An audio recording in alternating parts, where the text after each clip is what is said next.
Mas si queda incógnita y brava, siempre altiva la frente alzará, que si fueren veces esclava, otras tantas de libre sabrá, que si dolo y aquí la expusieron, de un intruso señor al destino. Las carreras del campo fueron, que cubiertas de gloria se ven, en la cima del heroico baluarte de los libres el verbo encarnó, donde señores Sánchez y Duarte hace el libro morir.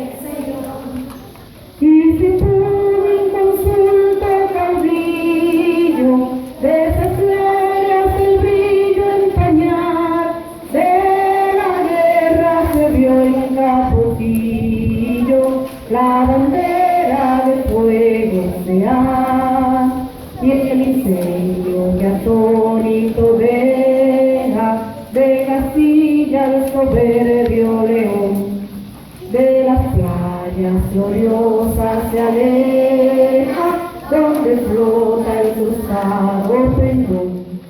Compatriotas mostremos erguida nuestra frente orgullosos del mar, que Quisqueya será destruida, pero sierva nuevo jamás. Que santuario de amor cada pecho, de la patria se siente vivir, es el puro invencible el derecho, y es su lema ser libre o morir.